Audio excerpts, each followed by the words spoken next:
Butas-butas na silid. Inaanay na pundasyon. At tagpi-tagping mga pader. Dito nagtitiis ang mga estudyanteng ito sa Northern Samar. Pero sa tapat lang ng lumang silid na ito, ang 3 palapag na school building na hindi nagagamit. Tapos yung school building, pero hindi magamit dahil natuklasan na may structural defect. Yung kinakatakutan ninyo? Yung vibration na baka may mag-fail, that we're not sure yet. Para siyang nag-sync. Uy! Sa tent namang ito nagtitiis ang ilang senior high school student. Ang silid kasi na para sana sa kanila, poste lang ang nakatayo. Sa tagal ng pagkakatiwangwang nitong project na to, napuno na siya ng damo. Paano humantong sa ganitong sitwasyon ang mga silid-aralang pinondohan at ginastusan ng pera ng bayan?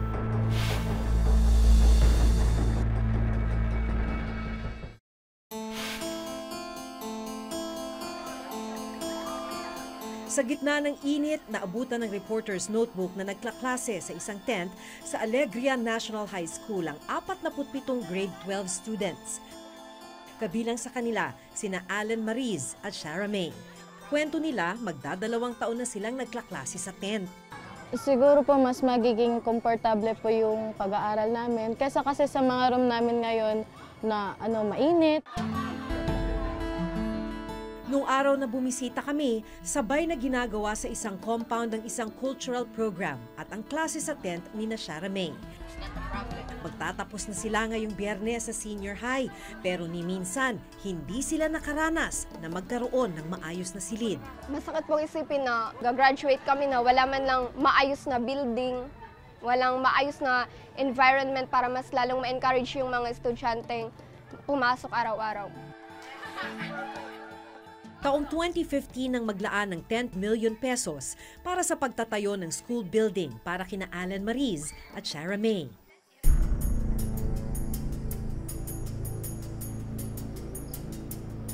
Makikita naman dito sa karatula na yung pagpapagawa nitong 2-story, 8-classroom school building nagsimula noong April 8, 2016. Ang contract cost, mahigit 10 million pesos, 10.6 million pesos. Yung contract duration o kung gaano katagal siya dapat gawin hanggang matapos ay 150 calendar days. Ibig sabihin lamang nun, sa loob ng 150 calendar days, dapat tapos na yung proyekto.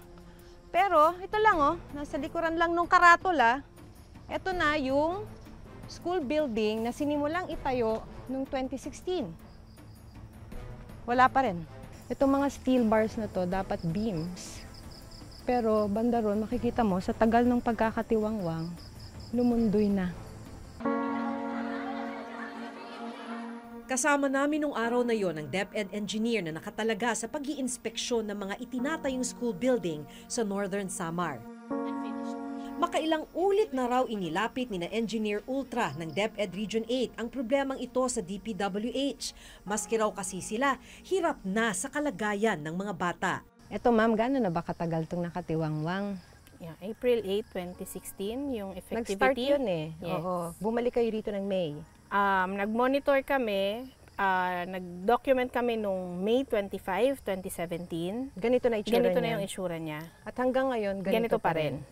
So ano nakakatakot niyan? Pagka structural integrity yung pinag-uusapan. Ang tagal na niyang nakatiwangwang ganito. Yung mga steel bars kasi niya, kalawangin na. So yung strength niya is apektado. Base sa dokumento ng DPWH Region 8 na gumawa ng proyekto, 40% completed na raw ang gusali. Ang problema, poste lang ang inabutan naming nakatayo. Galing sa DepEd National ang pondo, pero ang Department of Public Works and Highways o DPWH Region 8 ang implementing agency sa pagtatayo ng mga gusali.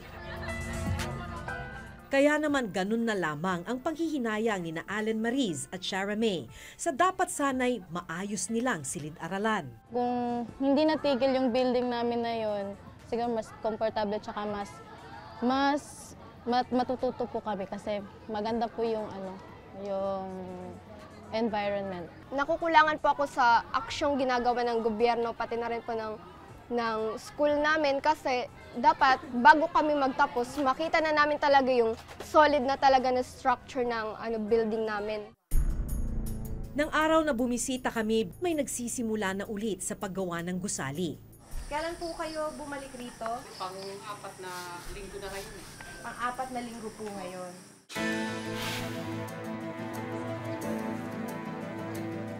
Pinuntahan namin ang DPWH Region 8 na siyang implementing agency ng proyekto.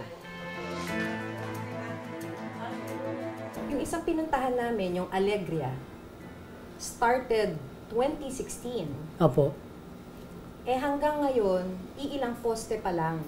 Talagang yung kontraktor, pag nagbibigay ng kami ng instruction ng kuwan, hindi naman po sila gumagalaw. So, yun nga po, may mga notice din kami binigay, pero yun naman po nga for termination, hindi namin na-serve kasi nga mangangako naman sila na tatapusin nila. In the meantime, nasaan yung budget? Nabayaran na po sila. Hindi naman po bloated yung kanong Alegria yun. Kung ano po lang yung nandun, yun din po lang yung lumabas na financial doon. So magkano po yung lumabas kung Alegria? Ang Alegria, kung hindi po ako nagkakamali, 35 o 30%, ganyan po. Nag-release na po kayo ng 30% of the 10 million pesos sa Alegria? Nakita nyo na ho ba na ilang poste pa lang ang nakatayo ron? Binalidate naman po namin yan bago kan. Okay naman po yung kan. Sa tingin naman po namin, sa validation namin, hindi naman po nag-go-over yung payments namin.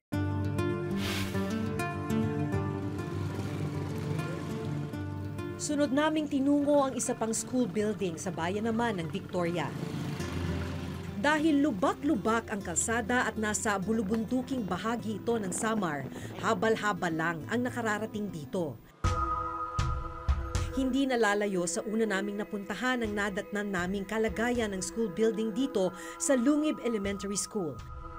Pero kung sa Alegria muling ginagawa ang school building, dito sa Lungib, inabandona na ang gusali mula pa noong 2015. Balot na ng halaman ang mga poste at ilang pader nito. By this time, dapat tapos na. Pero until now, makikita nyo naman, tinubuan na ng mga damo at lahat-lahat. Abandoned po siya. Kasi yung last na nag-visit ako dito was 2016 at ganito na yung itsura niya. And then hanggang ngayon, hindi pa rin siya nagagalaw.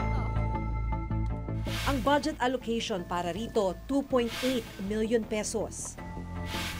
Sa dokumentong galing mismo sa DPWH Region 8, idineklarang 100% completed na ang gusali kahit poste at ilang pader lang naman ang nakatayo. As of January 31, 2018, ang supposedly 1-story 3 classroom dito sa Lungib Elementary School ay 100% completed. Pero kung makikita natin ngayon yung status ng building, hindi naman siguro natin masasabing 100% completed siya. Para sana sa mga grade 6 student ang inabandon ng school building. At dahil walang gusali, sa isang pansamantalang silid sila nagkaklase.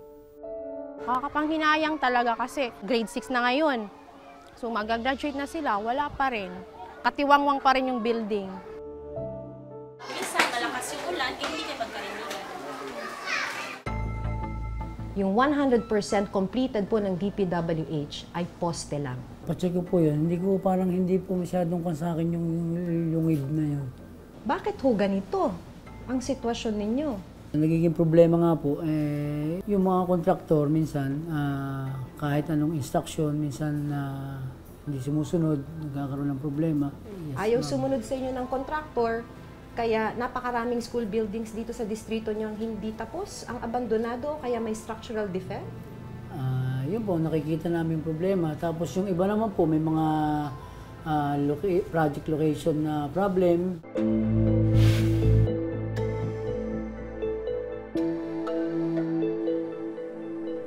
Iba naman ang problemang hinaharap ng mga grade 12 student dito sa San Isidro Agro-Industrial High School. Nandito tayo sa San Isidro Agro-Industrial School. Dito naman, tapos yung school building, pero hindi magamit dahil natuklasan na may structural defect.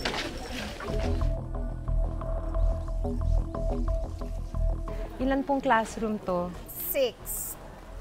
6. 2 classrooms per level. Sayang naman. Ano ang problema nito? May nakita kaming mga circular cracks sa slab, sa flooring, sa second and third floor. Pero nang pasukin namin ang isa sa mga silid, tinakpan lang ng kontraktor ng red cement ang sahig. Hindi naman natanggal o naayos ang crack sa sahig. Kita pa rin ang paglundo nito. Yung para na siyang, ma'am, para siyang nag-sink. Uy! Ganun ba kaya tindi to, sir? Is that what you meant? Yan yung mga circular, andyan. We need an investigation para makita talaga natin kung ano ang cause ng vibration. Baka mahina ang reinforcement niya. So yun ang fear natin. At pag mahina ang reinforcement, may possibility na bumigay siya. Bumigay yung sahig. And that is the reason na ayaw niya siyang paggamit muna. Ayaw muna, opo. Ayon sa DepEd, nagastos ang kabuuang 10.4 million pesos para sa gusali. Dahil hindi magamit yung school building, gumawa yung principal ng paraan. Kaya ginamit nila itong lumang building na to. Nilinisan, pero dahil hindi na talaga maitatago yung kalumaan. Tignan niyo to. Wala nang dingding. Tapos, makikita yung ibang natitirang poste, talagang inanay na.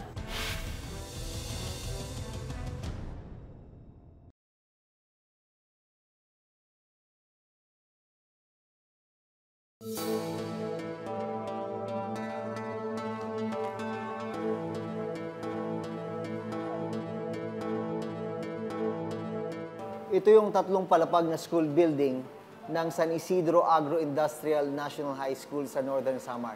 Pero dahil sa natuklasang structural defect ng gusali, hindi ito magamit. Dahil hindi magamit yung school building, gumawa yung principal ng paraan. Kaya ginamit nila itong lumang building na to. Nilinisan, pero dahil hindi na talaga maitatago yung kalumaan. Tignan niyo to. Wala nang dingding. Tapos, makikita yung ibang natitirang poste, talagang inanay na. Kaso, meron pa namang serviceable na espasyo, may 3 lumang classroom dito na ginagamit ng grade 11. At wala naman kasi silang choice. Talaga naman kasing wala nang ibang espasyo, kailangan daw nila itong pagtiyagaan. Ano nararamdaman ninyo? Nawalang... Medyo minsan pag umuulan, tumutulo po yung room. Pumapasok yung ulan sa room. Pagka umuulan? Opo, kasi okay lang po yung bintana. Tsaka dahil po marami kami, 50 po kami sobra. Sobrang init po, parang hindi na conducive yung room para sa amin. Lalo na po kung tirik na tirik po yung araw, mula po alas 8 hanggang alas 11. Ang init-init po talaga rito. Nasaan yung araw? Minsan dito. Po, dito po. Diretso. Opo, tapos wala po kaming mga bintana, kaya mas lalo pong mainit rito. Pag nakikita nyo yung building, na dapat yun yung classroom ng grade 11. Nakaka-disappoint po talaga kasi yung intention po talaga namin dito, kaya po kami nag-enroll dito. Kasi po, ito yung building na una-una pong napatayo rito sa barangay namin. Pero nakaka-disappoint po kasi hindi namin magamit-gamit kasi marami daw crack. Nilinis muna namin yung lahat dyan. Inirereklamo rin ng principal ng San Isidro National High School ang pagkakagawa ng gusali. Pumuntang taga-DPWH dito, sabi nila na pipirmahan na daw yung acceptance. Kasi tapos na. Kasi tapos na, ito turn over na nila. Sabi ko, ay hindi ko yan pipirmahan, pasensya na po. Kasi alam naman ninyo na may reklamo na ako. Kaya ayusin muna ninyo bago ako pumirma dyan. Sabi ko, halika, punta tayo sa loob. Ito, kailangan ba na i-accept ko ito na pag inaapakan ng ilang tao lang, nagbabibrate, parang mahuhulog ka na. Sabi ko, kayo mga engineers kayo, ako teacher lang ako. Kaya, ano ang assessment ninyo yan? Mga engineer kayo, ano ang assessment ninyo yan? Pwede ba yan? Okay ba yan? hindi sila kumibo. Nagkuhan po kami dyan. Memo ako dyan sa mga inspectorate team. So, binalidate po nila. Mayroon pong gagawin kami dyan correction po. Bakit ho umabot ng ganito? Tumayo po ako dito eh. Naramdaman ko yung pagyanig ng sahig nito eh. Kahit anak ko, hindi ko papaakyatin sa second floor nito, sir. Pero willing naman po yung ko na i-correct yan. Pero yun ang gusto kong malaman. Paano to nakumpleto ng ganito, buong-buo, at may major structural defect? You recognize po na may major structural defect? Meron naman po. May defects po na... Yun nga po, yung slab niya may problema. So yung slabs po may problema. Ang laking problema po nun. Bakit umabot sa ganito? Ang ibig sabihin po ba nito, gagastos uli kayo? Ay, hindi ma'am. At the cost of the contractor? Cost of the contractor po yan. Ang masaklap, habang hindi pa naayos sa mga problema sa gusali, hindi pa rin ito mapakikinabangan ng mga estudyante. So paano to? Useless na to. Yeah, sa ngayon, building na useless to. siya. Pero yun nga po, kailangan natin yung pa-investigate at managot at kung anong magiging recommendation ng structural engineer na mag-i-investigate, then yun dapat ang ipa-undertake ng DPWH sa nag-construct nito. Nandito tayo ngayon sa opisina ng isang structural engineer at ipapasuri natin yung iba't ibang school building na binisita ng ating team sa Northern Samar. Ang reklamo dito ay lumulundo na. Ano pong senyalis yung pag nakikita nyo lumulundo na? Isang senyalis na may problema yung either yung pagkakagawa or yung pagkakadesign ng sahig, no? Usually, we don't expect any deflection or paglundo ng isang sahig, lalo na't hindi pa siya occupied ng mga estudyante. Based on my professional opinion, hindi normal yung ganung paglundo sa sahig ng isang paaralan. Yung nakikita nyo po, ayan, halos walang narating. Ano ang mangyayari sa bakal pag naka-expose ng ganung katagal? Kokorod, dumihina. At pag binuhusan mo kaagad, yung kanyang band-aid sa konkreto, pagkabuhos siya, hindi ganoon kaganda. Puro siya kalawang. So, the structure will not behave the way it was designed. Ayon sa DepEd, malinaw na may dapat managot sa mga nangyari sa mga binisita naming school building. Dalawang tinatamaan dyan. Tinatamaan yung pondo ng bayan. At the same time, walang mga classroom yung mga estudyante. Ang unang gagawin naman dyan is, again, to reiterate our position and our observation to DPWH. No, sasabihin namin, ito po yung status na nireport namin noon pa man. Hanggang ngayon, walang nangyari.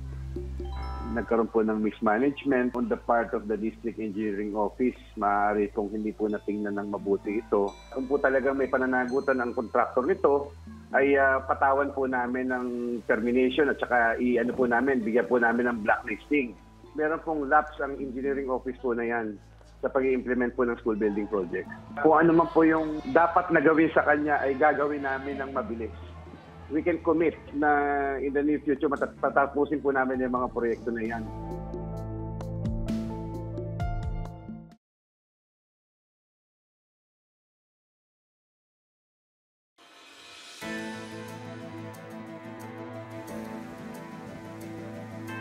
Sa mga pinuntahan naming school building, nasa halos 20 milyong pisong halaga ng pondo ng bayan ang ginastos. Pero ngayon, hindi naman napakikinabangan. Hanggat hindi ito nasusolusyonan at hanggat hindi napapanagot ang mga may kapabayaan, patuloy ang pagtitiis at pagdurusa ng mga estudyanteng dapat sanay makikinabang sa mga silid na ito. Hanggang sa susunod na Huwebes, ako si Jun Veneracion. Ako si Maki Pulido at ito ang nakatala sa aming Reporter's Notebook.